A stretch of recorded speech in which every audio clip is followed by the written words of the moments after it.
Assalamualaikum warahmatullahi wabarakatuh. Innal hamdalillah nahmaduhu wa nasta'inuhu wa nastaghfir wa na'udzu billahi min syururi anfusina wa min sayyiati a'malina may yahdihillahu fala mudhiyalah wa may yudlilhu fala hadiyalah. Asyhadu an la ilaha illallah wa asyhadu anna Muhammadan abduhu wa rasuluh. La nabiyya ba'dah. Pertama-tama, marilah kita panjatkan puji syukur kehadirat Allah Subhanahu wa Ta'ala yang telah memberikan sehat rezeki pada hari ini.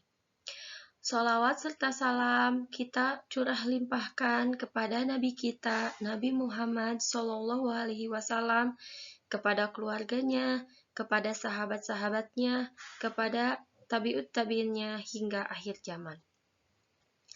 Perkenalkan, nama saya Elinur Octavia dengan NIM D1A220226 dari kelas reguler pagi 2B Farmasi akan menjelaskan tentang fikih Toharoh.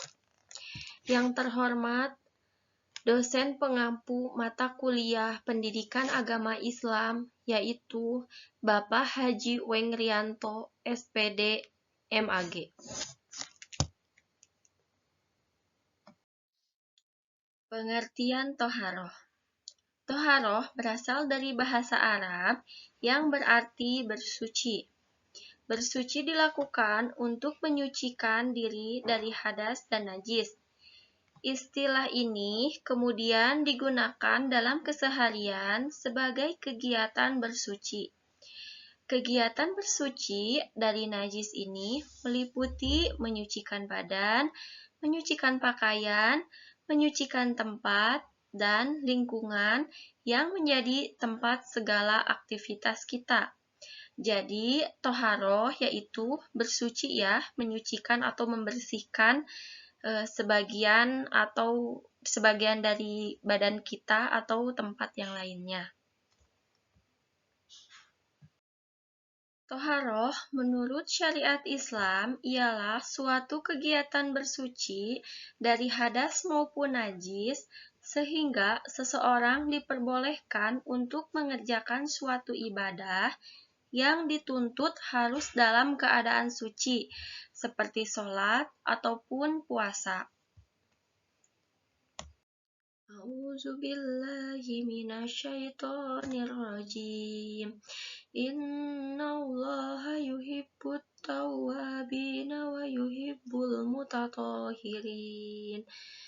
Yang artinya, sesungguhnya Allah menyukai orang-orang yang bertaubat dan menyukai orang-orang yang mensucikan diri. Quran Surat Al-Baqarah ayat 222. Ayat tersebut menjelaskan Allah sangat mencintai dan menyukai kebersihan dan menganjurkan untuk selalu menjaga kebersihan dan kesucian. Dengan kita menjaga kesucian dan kebersihan badan seseorang muslim akan terhindar dari berbagai penyakit yang disebabkan oleh kotoran yang menempel di dalam tubuh atau di luar tubuh. Macam-macam toharoh. Toharoh maknawiyah. Toharoh maknawiyah merupakan bersuci secara rohani dengan membersihkan segala penyakit hati seperti riya, iri, dengki, atau hal lainnya. Perlu Anda tahu bahwa sebelum melakukan toharoh hissiyah, maka orang tersebut harus lebih dahulu melakukan toharoh maknawiyah, karena sesungguhnya bersuci harus dalam keadaan bersih dari sifat syirik. Yang kedua, toharoh hissiyah. Toharoh hissiyah adalah bersuci jasmani atau membersihkan bagian tubuh dari sesuatu yang terkena najis, dari segala jenis kotoran maupun hadas kecil ataupun hadas besar. Untuk membersihkan najis dari hadas ini dilakukan dengan menggunakan air untuk berwudu, mandi wajib, atau bertayamum di dalam air ataupun tidak ada air. Adapun di sini syarat wajib untuk orang yang mau bertoharoh. Syarat wajib toharoh meliputi Islam, berakal, balig, berhenti dari darah haid dan nifas, masuknya waktu, tidak tidur, tidak lupa, ada air atau debu yang suci, mampu melakukan toharoh sesuai kemampuan.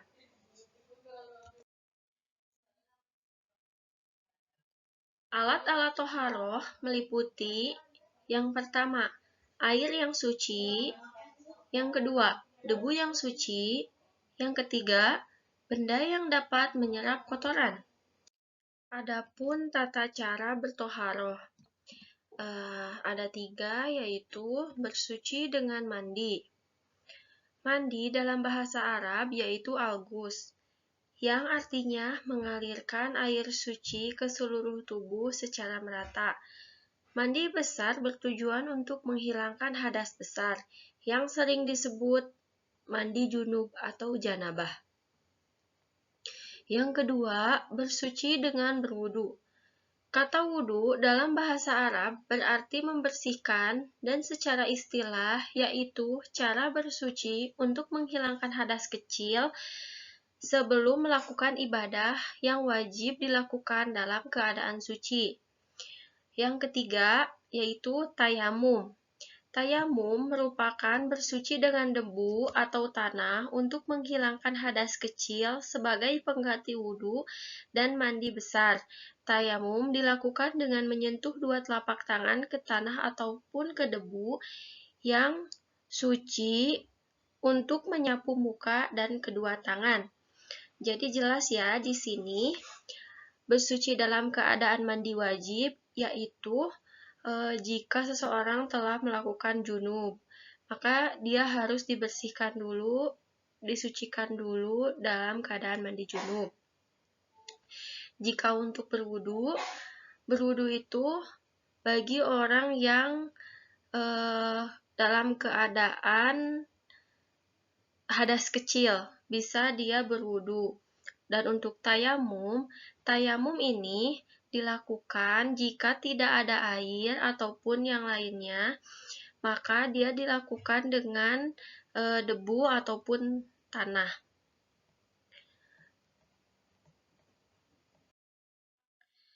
Jenis air untuk toharoh: air hujan, air laut, air sumur, air sungai, air salju, air embun, dan air telaga. Hikmah dari toharoh. Dalam melaksanakan toharoh, terdapat hikmah di baliknya.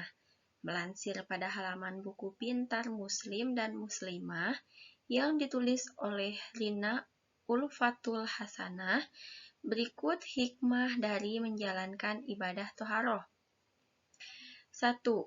Mengajarkan sopan santun. Yang kedua, agar orang lain merasa nyaman di dekat kita. Yang ketiga, menjaga kemuliaan dan keagungan manusia. Yang keempat, menjaga kesehatan. Dan yang kelima, menjaga kebersihan diri kita. Sekian penjelasan fikih toharoh dari saya. Mohon maaf bila ada salah kata ataupun salah penyampaian. Mudah-mudahan ilmunya mudah dipahami, mudah dimengerti, dan bisa diamalkan. Bermanfaat khususnya untuk saya dan umumnya untuk kita semua. Wabillahi taufiq wal hidayah. Wassalamualaikum warahmatullahi wabarakatuh.